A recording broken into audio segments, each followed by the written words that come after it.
Alright, sorry, I was gonna record this video, but I decided I'm not gonna because I really don't have time for it. Alright, just kidding, because in this video I'm actually gonna talk about time management and how you, as an entrepreneur, you can manage your time better, more efficient, and most of all, just prevent overwhelm and grow your business faster. My name is Wilco Kreij. I've been an online entrepreneur for over the last 10, 15 years or so. Already more than 15 years. Wow. Again, I keep reminding myself of it. I've been saying over 10 years already for a long time, but it's been like time flies. I'm getting older. But that's not the point. As I mentioned in this video, I want to talk about time management because I look at time management probably slightly different compared to most. And I have a certain system for it to make sure I can get more done in a week, but not just that, I'm actually less overwhelmed and I do the right things. And what I mean with that is like I choose carefully what projects to take on and what not. And I want to give you an example. So if you as a business owner, you're thinking of, should I be doing social media, or should I be doing blogging, or should I do videos like this? Should I launch a certain project, or should I want to give you a little bit of a peek into my mind of the system I use to help decide on that, and also whether to decide if I should be doing it, right? Because the way I look at it, and let me just grab the whiteboard to make it easy. The first thing I ask myself, do anything whenever I have an idea to work on something, or whenever someone asks me to do something, is I always ask myself, like, is this a one-time thing?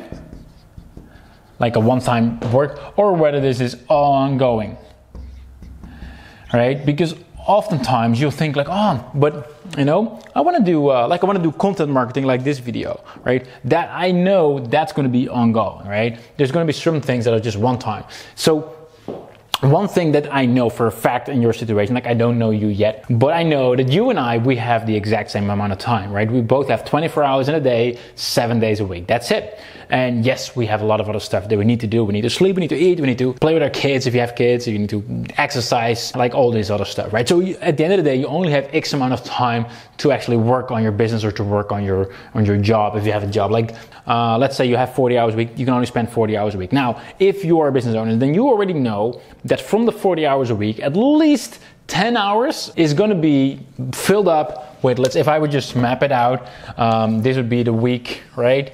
Then at least, let's say 10 hours, whatever, will be blocked with like unexpected stuff, right? So that you cannot even do anything about this. Like maybe a supplier goes bankrupt, maybe you have a technical issue with one of your servers, maybe, you know, one of your teams suddenly becomes sick and you need to fill in for them, or there could be anything, or even, you know, your spouse is being sick and you need to just take care of it so you can actually not work, like whatever it is. So X part of your time is going to be like you can't do anything. You need to take that into account. Like if you're not taking that into account, you're already screwed because you're not going to meet your deadlines, right?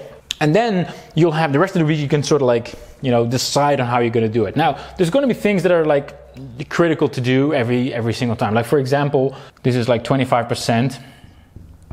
Right? And maybe there's another 25% of your time that is just ongoing, right? It's ongoing and there's like nothing you can do about it, right? Like now then you have still time to work on different things. Now, I'll give you an example in my case. Like sometimes some of my team members, they'll ask me like, hey, I want to have a recurring call. And for some people in the team, that's very important because they manage like a certain amount of people, so it's really important to be close with them. For some people it's less important, right? But if I would say yes to that, if I would just add another 25% of like recurring work, it would literally mean that I cut my actual do work in half, right? So I actually get half of the stuff done. And this may sound crazy because you're like, well, but Wilco, in this 25%, you still do work. Yes, but there is also always all this one-time work, right?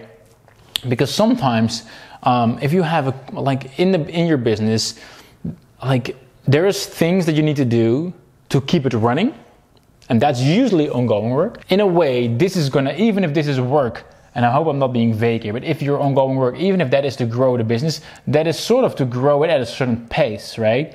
If you really wanna at some point you're like, oh no, from here I just wanna go, I really want to grow it. You're not going to do that by the same ongoing work. You need to do something completely different. You need to do something, and that, like this breaking point, is usually a one-time thing, right? Could be like a good brainstorming session. Could be building a new product, right? And once it's built, it's done, right? It could be a lot of things, but like oftentimes this is where you really make changes happen in your business, and then from that there could be a lot of ongoing work. So to go back to the very beginning, every single time when I see an opportunity in my business, I'm always asking, like, is this a one-time thing? If so, I'm way more likely to actually do, considering the output is actually there, obviously. If it is ongoing work, it will be much harder for me to say yes to it, because I know that even if I think like, oh, but this is a real cool opportunity and it only takes 30 minutes of my time, that is 30 minutes every week, right? And then another opportunity comes, it's another 30 minutes, boom. And before you know it, your week is like filled up with things and there's no time to really do the magic, the real magic that you need to do. And this doesn't matter at what stage of your business you're in. There's a lot of ongoing work to keep the business afloat, to start your business even, right?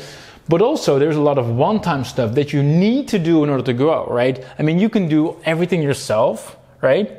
But you need to invest a one-time investment into learning how to hire someone for the first time. Like, it's tricky, but it's hard. Like, for example, if you have you bought a certain course, it's a one-time thing to investment to go through that, and then it's done. Like, it has a beginning and it has an end, right?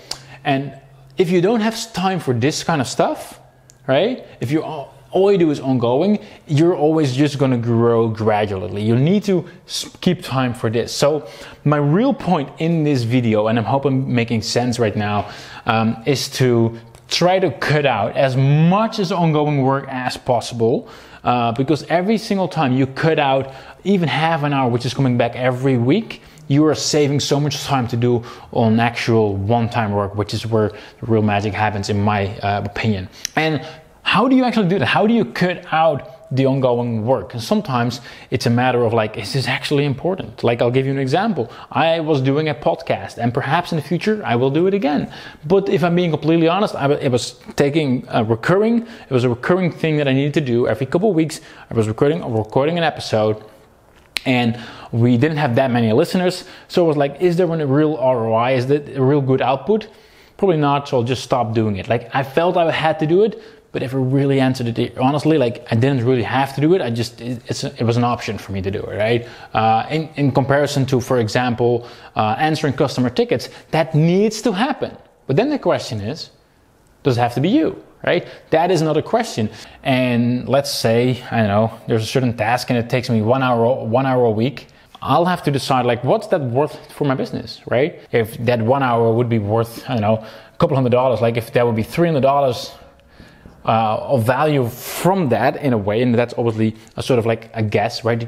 There's no way to actually know for sure, but if that's a good number, then I know, like, I can pay someone else to do it, and I'm still, it's still a profit. If that 1 hour is only adding $10 to my business, I would say, I'm not going to do it at all. Like, this is just going to be removed. I hope I'm being clear here. My real point is, don't just take on all the work yourself. Ask yourself, like, whatever if you're starting a new project, is this something that has a start and an end? If yes, feel free. If it is something that's coming back every week, think hard and long before you say yes, before you commit to it, because your week will be filled up with all these ongoing stuff, and before you know it, you are stuck in your business and you don't have the actual flexibility and time to work on the real creative stuff to really grow your business. I hope you like this video, and I'll see you in the next one.